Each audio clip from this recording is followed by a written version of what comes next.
So anytime I make any kind of public statement about being a fan of MLP or being a Brony or anything to that effect, I usually get at least one goddamn person who will comment, "What? Hail Zeon likes My Little Pony? I had no clue!" To which I have to respond with,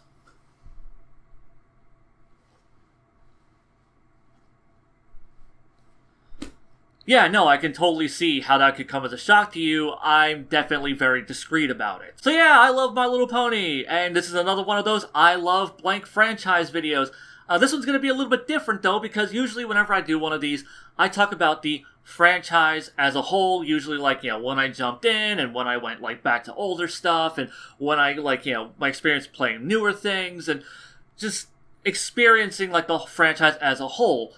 Here, I'm not a fan of the entire My Little Pony franchise. The appeal of the show isn't, look, cute cartoon horses. The appeal of the show is, well, I'll get into that too in a bit, but, like, it has a completely separate appeal. Like, I don't care about the greater My Little Pony franchise. I don't care about the G1, G2, G3, G3.5 incarnations. I don't fucking care at all. I've checked out little bits and pieces. Nothing of it's really interested me ever. So, yeah, like, I am a fan of specifically My Little Pony Friendship is Magic, the fourth incarnation, the current incarnation, the thing that caused the Brony uprising and made the rest of the world go, what the fuck is this weird shit? That is what I'm a fan of. So instead of just, going through every single incarnation and blah, blah, blah, and talking about my personal experiences with them, I'm just going to be talking about this one incarnation, and I'm going to go a little bit more in-depth about what it is about this show that appeals to me so much. Why, after, what originally got me into it, and what has kept me invested, 8 years later? We're talking about 7 seasons, fucking theatrical movies, spin-offs, fucking comic books and novels, and all kinds of crazy shit. MLP, this one incarnation of MLP has more material to it than most franchises do as a whole, so let's just jump into this shit. So, where did it all start? Well, I've actually talked about this before in a video with Aggro, but I'll just give you the hyper-condensed version. Basically, Aggro came across some pony meme videos where there was pony footage cut to video game audio trailer stuff, and he kept seeing that shit pop up, and he eventually went and just checked out an episode of it. Ended up liking it, checked out another, ended up really, really digging the show, what it was doing, recommended it to me. I eventually sat down and watched it, and I ended up really liking it, and I continued to watch it.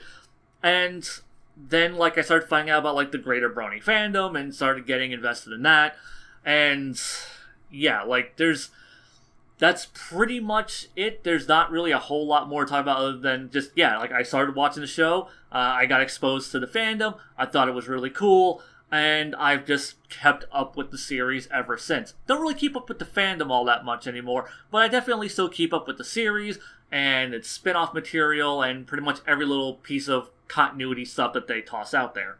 So what is this show's personal appeal to me? What is it that makes me really dig this show?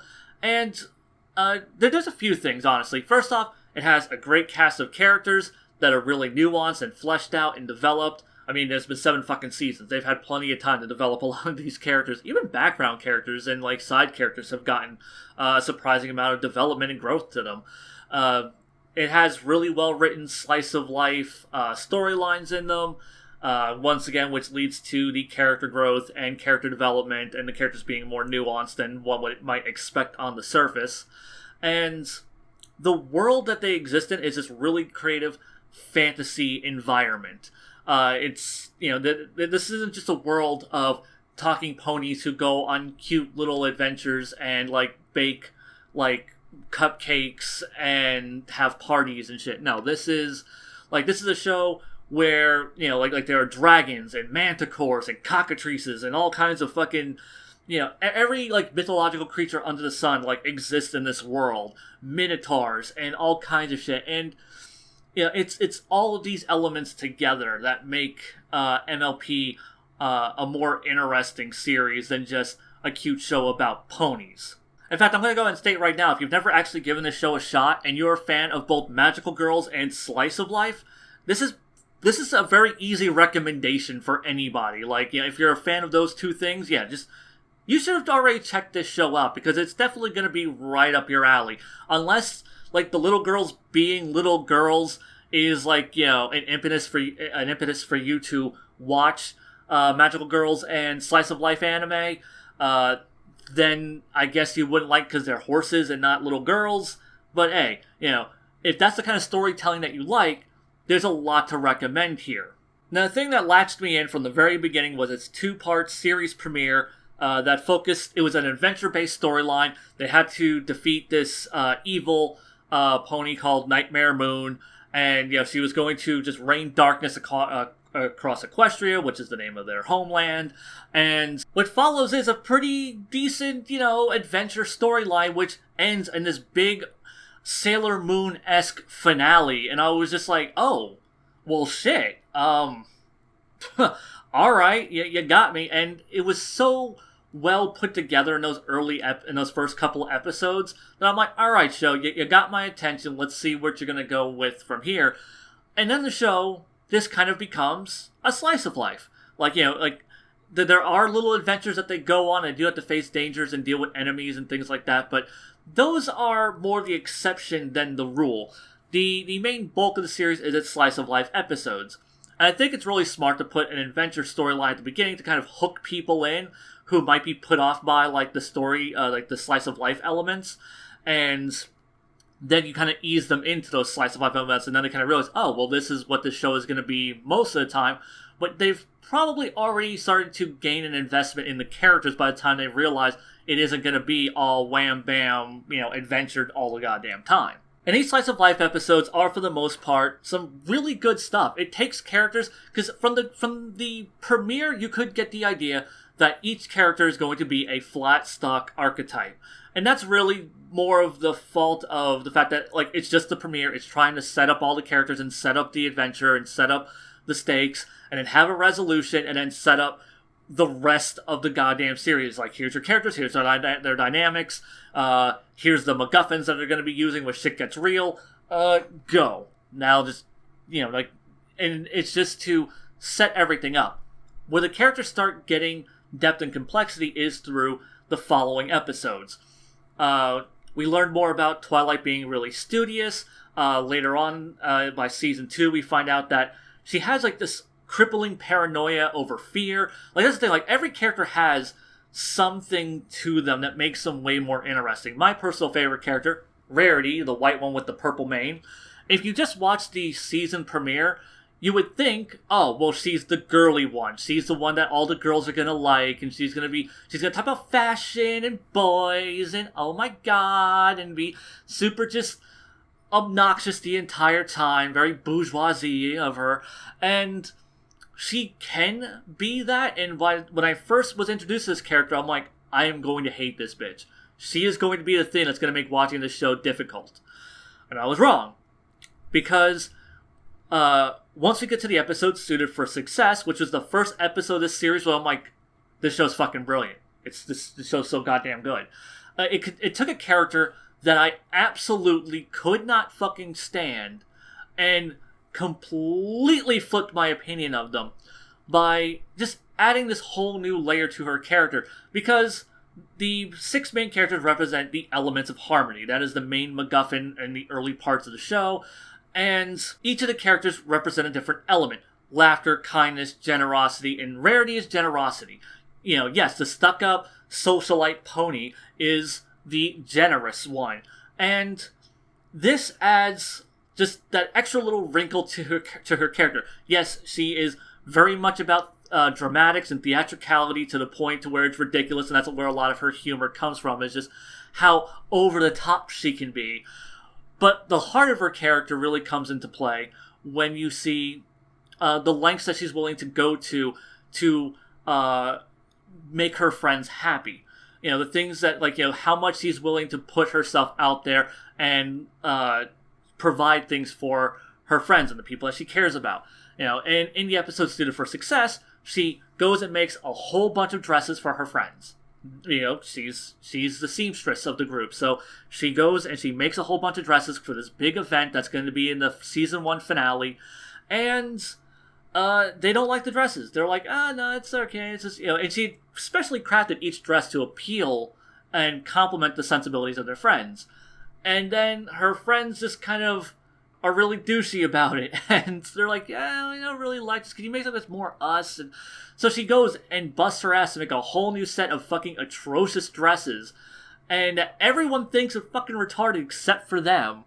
And yeah, like, you really get to see just like the depths that Rarity is willing to go to. Almost, she is, her generosity is even at the detriment to her own business, because she is a business pony. That's one of her things. Like, yeah, she's the seamstress, but she has a business. She runs her own shop, and her idea and her goal is to become one of the Canterlot elite, that, like one of the big names in the pony fashion world, which sounds like such a girly thing, but like, she actually has a legitimate goal in her life. She wants to raise in social ranks, she wants to expand her businesses, and she wants people to respect her for the work and the art that she puts into her dresses.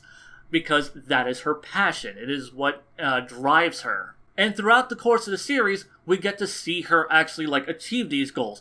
She expands her business, she gets to know more of the fashion elite of the pony world, and she gets to, like, actually develop as a person. Not just, like as a character where she has to overcome certain personal weaknesses, but we actually get to see her grow and develop just in terms of her own goals in life. And that's not just her. There are other, like Rainbow Dash from the very beginning. She is set up, like, she is a huge fan of the Wonderbolts, and she wants to be a Wonderbolt one day. And then we gradually, throughout the course of the series, see her, kind of getting good with the Wonderbolts. They start recognizing her name. She gets to join the academy. She becomes a reserve. And then she gets to be a full-blown Wonderbolt several seasons in. And that's one of the things I really love about this series, is that, a lot of shows where they would set up like a character goal like this, they would probably just have them spin their wheels throughout the entirety of the fucking series, and they would never develop, they would never grow, they would never actually work towards their goals. But here, in this kid's cartoon, they actually are. These characters have arcs and starting points, and we actually get to see them progress through their arcs. Twilight Sparkle, the main character, we've actually got to see her go through a couple of character arcs so far, where we see her start as the humble, loyal student of Princess Celestia, and then she gets to, she completes her character arc, ascends to being a princess. If you've ever seen the main character with wings, that's the deal with that. She has ascended after the completion of her character arc, and then we get to see her, take the role of being her own princess, and then we get to see her go from being student, princess, to mentor, where she has her own student, and now she has that to deal with. And like I said, it's just how the series develops its characters. And all the characters, like I said, are not one-note stock archetypes. Every character has depth and layers and nuance to them. What they look like on the surface is not who they are as a character. Like I said, on the surface, you have like the hard-working redneck, the tomboy pony. You have the fucking, like the dopey party-obsessed one. But like, underneath all of that, there's so much more wealth to mine out of these characters. And the show doesn't just let that go to waste. It actually takes the time to explore them. And that's just like the show itself, like the good things about the show. Then there's the fandom. Like, the fandom is one of the most trashed on things, and I don't think the fandom, like, they can be annoying, and they've had their moments, but they're definitely nowhere near as bad as some of the other fandoms I've seen, and honestly nowhere near worth being on the list of shittiest fandoms of all time.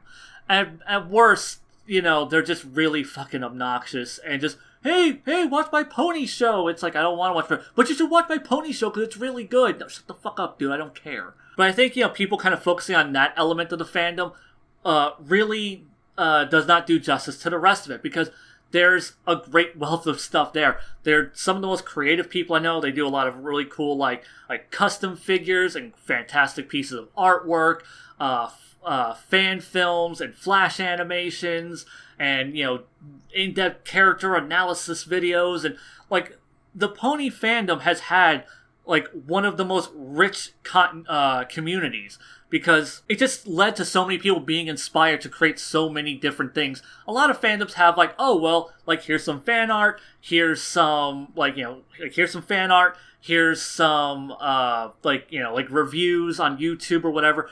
Like the MLP fandom really like elevated that stuff, because it wasn't just fan art. Like it was, like I said, people making custom figures, people making music, shit tons of music. People doing like I said, in-depth character analyses, and really trying to get across like what makes this show so special and why it shouldn't be overlooked. Because this show did mean a lot to a lot of people. And it's not just like the creative aspect of the fandom, because there's also just the kind of like the fanon that developed around it, which then the fanon got elevated to actual series canon. And by that I mean like all of the background characters the fandom named. They named all of them. Or just about all of them. And they would, like this character's this, and this one's this, has this name, and they would just start, like, shipping different characters and writing fan fictions, and those things that the fandom would create ended up becoming things that the show would later incorporate. The most notable one is Derpy Hooves. In the very first episode, there's a little gray Pegasus pony who had an animation error where her eyes were crossed. And this led to 4chan being like, the legend of Derpy Hooves. And Derpy Hooves just became this thing. And people drew fan art of her, and people just, like, she just became, like, one of the most popular things in the entire fandom early on. And then the show's creators started catching wind of the Brony fandom and actually checking out 4chan and checking out like all the posts and Equestria Daily and seeing what was going on within this fandom. And when they found out about Derpy Hooves, they were like, oh, well that's a thing. So then they started putting Derpy in the backgrounds of episodes intentionally with her crossed eyes.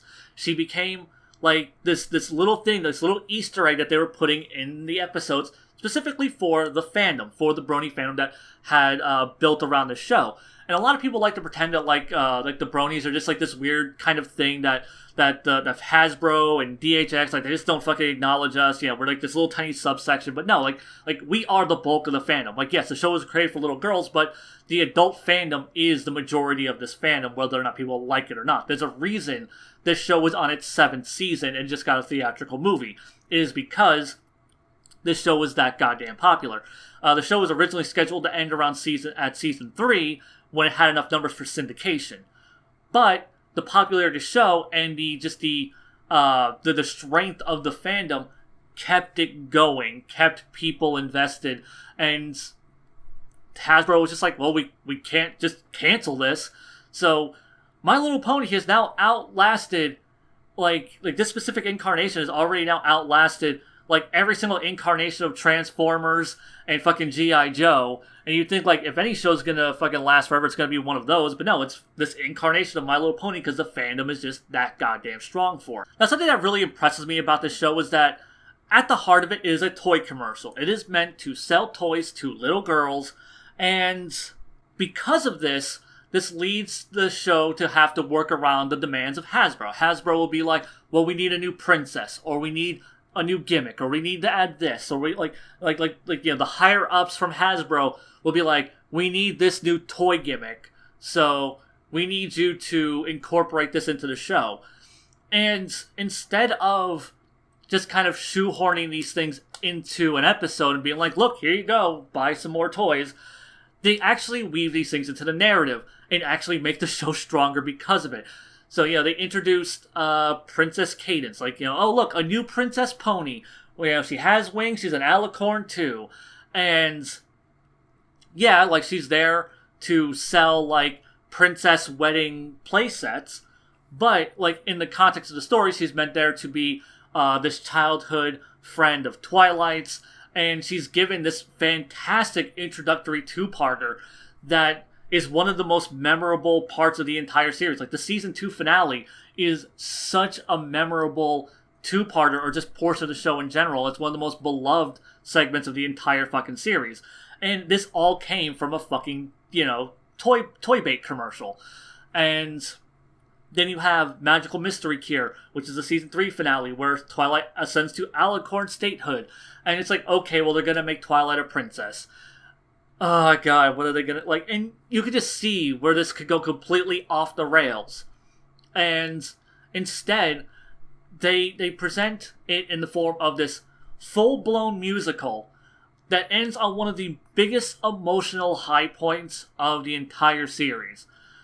And it takes Twilight's character up until that point, brings everything she's been through full circle, and makes it part of a stronger, like, it literally made the narrative up until that point stronger. Like, all these questions, like, you kind of wonder about Celestia and her point and her purpose within the series and why she acts the way she does. All of that's given context, and it's done in, like, in the context of Celestia singing the song to Twilight, which is, you want to talk about some shit that hits you in the feels? Like, this show doesn't exactly make me tear up too often. That was one of the ones where I was just, oh, shut the fuck up, I'm not crying. Oh my god. Yeah, it is such an emotional high point for this show. And once again, it's an emotional high point brought on by a fucking toy commercial. Then they introduced the rainbow powers, which is some things that's like, oh, okay, now they're gonna jump the shark. Oh, wait. But instead, they make it part of like a season-long arc.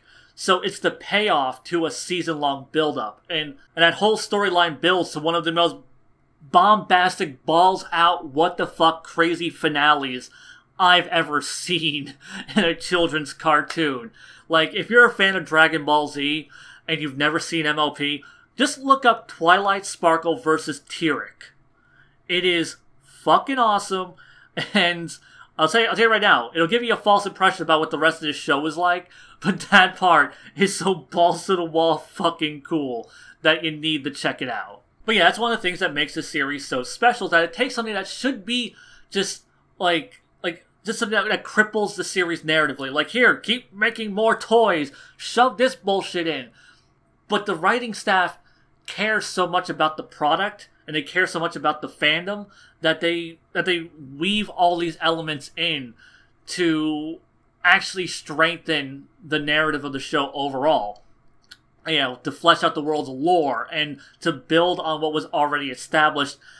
And that's pretty crazy whenever the toy aspect of a animated series helps reinforce its quality. And the show isn't just limited to just the core TV series. Yeah, the core TV series is on its 7th season, and it's still maintaining its quality, I would say. It's had a couple of slow seasons, but it's still keeping it strong. This newest season so far has been one of the best, if not the best, that I can think of. But the core show isn't just the only thing that's great about the My Little Pony Friendship is Magic. There's the spin-offs, like Equestria Girls, which has Twilight going through like a portal, and she's like, there's like an alternate universe where they're all humans.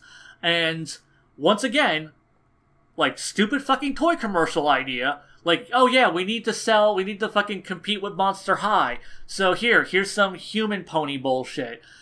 And, like, it sounded like the worst idea. I was dreading this movie coming out. It ended up being pretty good. And now, like, Equestria Girls is something that I look forward to every year. Like, every time they add something new to it, I'm like, oh, cool, like another Equestria Girls. Like, I want to see the development with this world and these characters in this version of, like, the pony universe, or the human universe of the greater pony universe. You know what the fuck I'm trying to say. Like, I am invested in this spin-off that I thought I was going to fucking hate, because once again, it just felt like shameless toy commercial, which is what it was.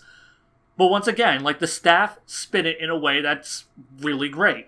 And it's not just like the animation stuff that's great. There are novels, there are comic books, there's like a shit ton of comic books. And like, My Little Pony it's a full expanded universe. And it actually does what any good expanded universe should do, which is actually expand on things that have already been pre-established. Because there's a lot of things that the show will gloss over, and then the comics or the novels get to go back and explore these elements. Like Cadence, Why the fuck is she an alicorn? Well, there's a fucking book that'll tell you why she's an alicorn. There's a book that explains the origins of Celestia and Luna, the two matriarchal rulers of the land of Equestria. Like, all the different villains get way more exploration in the comics. Different characters who have been brought up, like Star Swirl the Bearded, who's this legendary sorcerer in the history of ponies. You know, he gets a lot of exploration in the comics. And basically just, you know, they work with the show's production team to make sure, like, no one's stepping on anyone's toes. You know, that's one of the things I really like about that, is that, like so far, like, the show and the expanded universe have not clashed heavily. There's, like, a few minor, like, little clashes here and there, but no more so than, like, the actual show would clash with its own continuity. So yeah, even the expanded universe content, it's great stuff. I love it. Like I said, I thoroughly enjoy the comics, I enjoy the novels, I love the show, obviously, to this day. And, like, there's a reason I'm still watching it.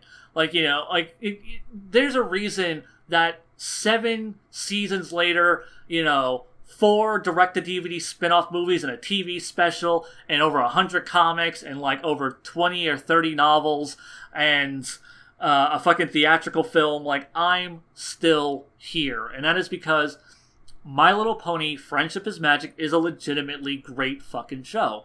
You know, do I expect it to appeal to everybody?